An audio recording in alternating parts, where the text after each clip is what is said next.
Salve a igreja, a paz do Senhor.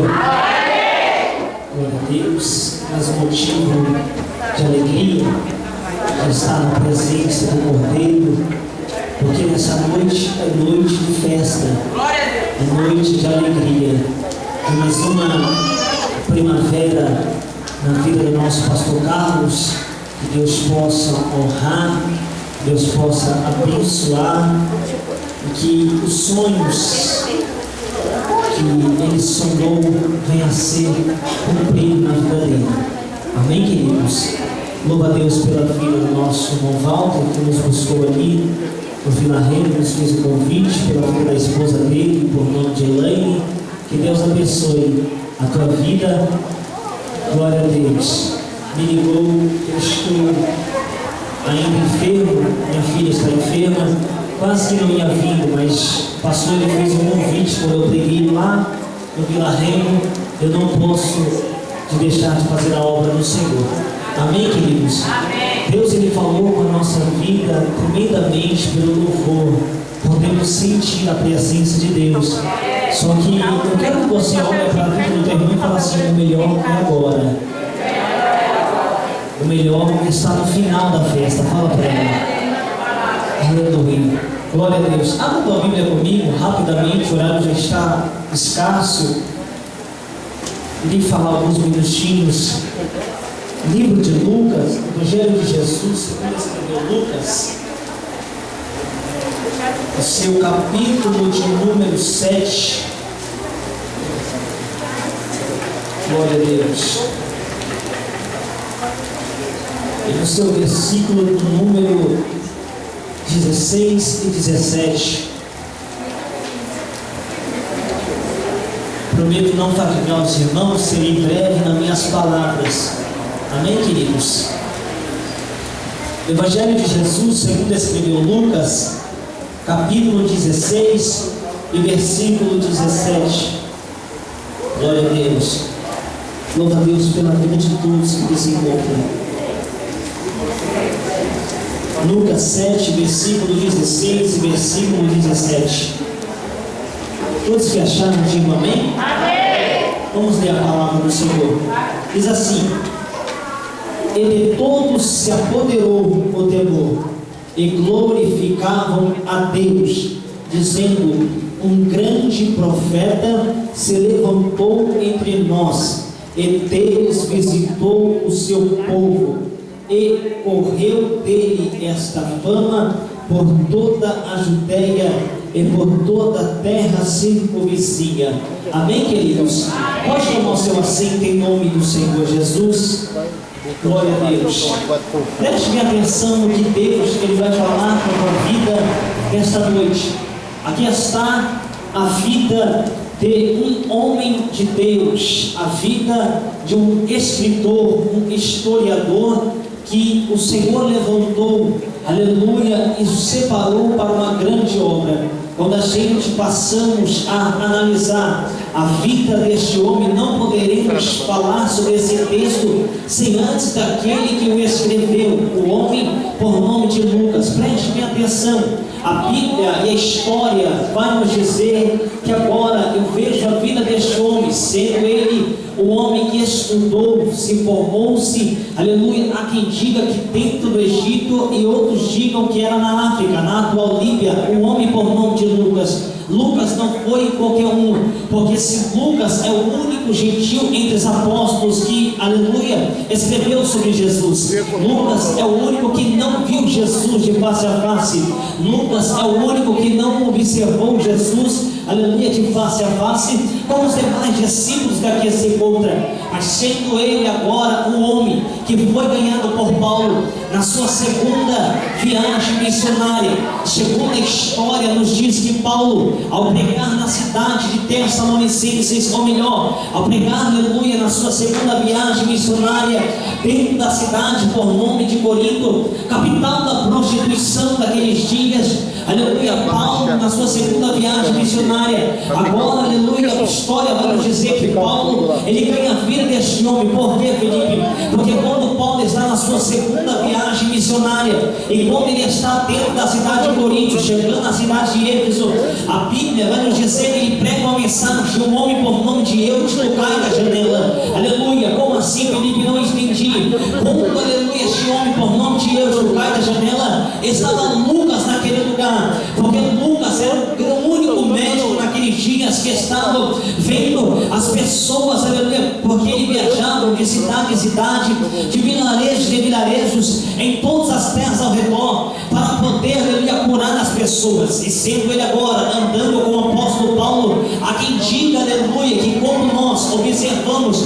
aqui o texto que aqui se encontra, uma coisa é a gente andar com Jesus, mas se a gente andar com Paulo, para mim é quase a mesma coisa, porque não teve homem algum. Prestem atenção nessa noite, queridos. Quando a gente analisamos a Bíblia Sagrada, este homem teve um encontro com Jesus agora, por intermédio da vida de Paulo. Só que agora eu paro para analisar o texto que aqui se encontra. Após ele ter um encontro com Paulo, um encontro com Jesus, a história dele muda. Agora ele não é só um dono de médico, agora ele se torna historiador. E sendo ele tornando historiador, procurou relatos sobre Jesus, porque Paulo vivia pregando em Cristo. Tanto que Paulo, num dia que ele não quis fazer, aleluia, a obra do Senhor, porque estava todo apredejado, todo quebrado, Paulo põe a mão na tua cabeça e fala: ai de mim, se eu não pregar o Evangelho de Cristo. É este Paulo que pregava para Lucas, e Lucas queria saber mais sobre Jesus. Então agora ele sai procurando relatos sobre Cristo. Quando a gente pegamos esse texto que aqui se encontra,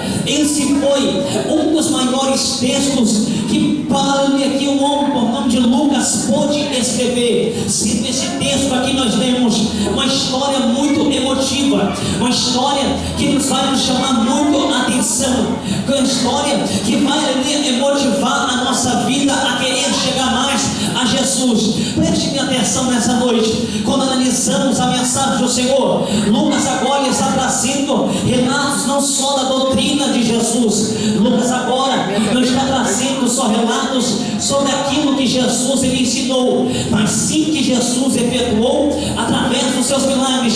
Eu quero chamar a atenção nessa noite para uma coisa, minha filha. E agora, quando observamos a história sobre Jesus, quando Lucas chega no capítulo 5, a história para, porque agora Jesus ele sai da Judeia, Jesus sai do monte, aleluia, onde ele estava dando sermões da montanha, e depois disso daí ele começa a operar grandes milagres. Sendo ele operando grandes milagres, ele vai para a cidade de Cafarnaum. Eu peço para as crianças ficar em silêncio, por favor, aleluia, para que os demais entendam a mensagem do Senhor nessa noite.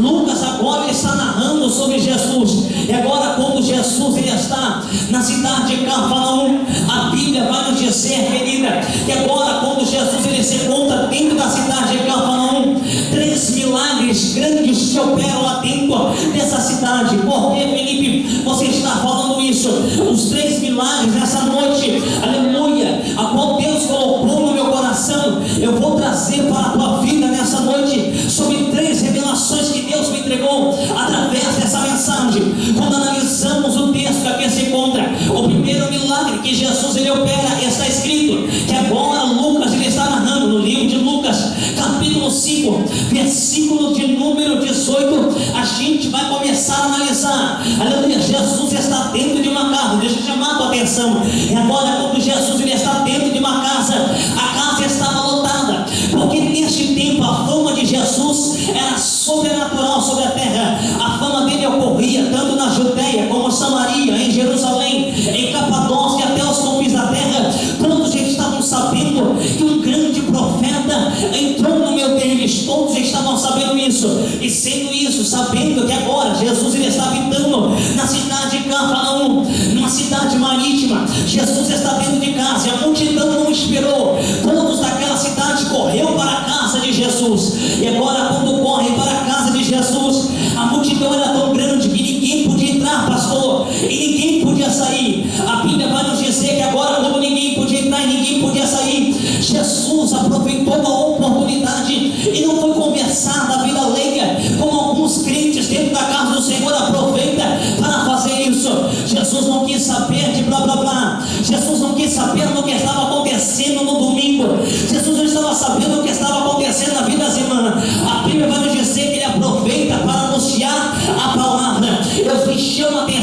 noite lhe entrego um ponto crucial, uma espinha dorsal das nossas vidas dentro da igreja. Igreja que não tem palavra de Deus, ela automaticamente se esfria. Igreja que não tem palavra de Deus, ela esquece dos princípios que Deus colocou sobre a vida dela. Igreja que não crê na palavra do Senhor, não adianta, que não prevalece, o inferno fecha as portas daquela igreja. Igreja tem que ter palavra do Senhor. Se você for meu culto e não tiver palavra, eu te convido a você a sair de lá, porque só você vai ouvir doutrinas de demônios que estão ensinando por aí, ao invés de pegar a palavra.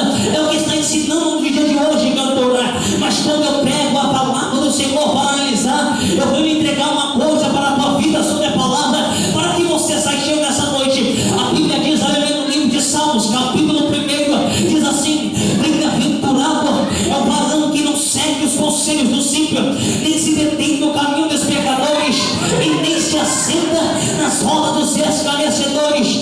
Antes tem o seu prazer na lei do Senhor, e no seu prazer medita de dia e de noite. Qual é a lei do Senhor? É a palavra do Senhor.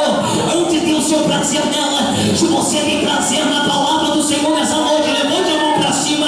Sabe que a Bíblia diz que aqueles que crerem, que têm o prazer na palavra do Senhor, a sua árvore será plantada juntos a ribeiros de água, e o seu fruto dará na estação própria. Preste atenção. Um dia Isaías estava pregando e falou: quem deu crédito à minha pregação? O Deus toma a boca de Isaías, falou: Isaías, toda palavra que sai da minha boca de nenhuma maneira voltará para mim vazia, antes fará o que me abraça, aleluia, e vai prosperar para aquela que eu enviei.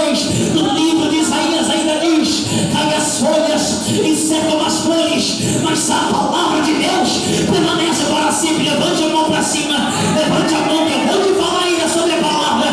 Paulo disse que 3 coisas testificam no céu: primeiro é o Pai, segundo é a palavra, e terceiro é o Espírito Santo. Deixa eu te dizer uma coisa: se alguém pegou em cima do púlpito e hoje você se encontra afastada por causa de palavra, não foi a palavra do Senhor, porque a palavra não mata, a palavra ressuscita, a palavra não derruba, a palavra edifica, a palavra não fere, a palavra não cura. Levante a mão, levante a mão, levante a mão. Hoje, meu Deus, ele tem palavra para a tua vida. Sacude a mão da tua irmã, pega na mão dela, o negócio vai esquentar aqui nessa noite, querida. Pega na mão dela, fala: a palavra não mata, fala para ela, a palavra ressuscita, fala para ela, a palavra não derruba, fala para ela, querida, a palavra edifica, a palavra não fere, a palavra cura. Levante a mão dela para o céu e fala: se tu quer a palavra, receba a vida dela.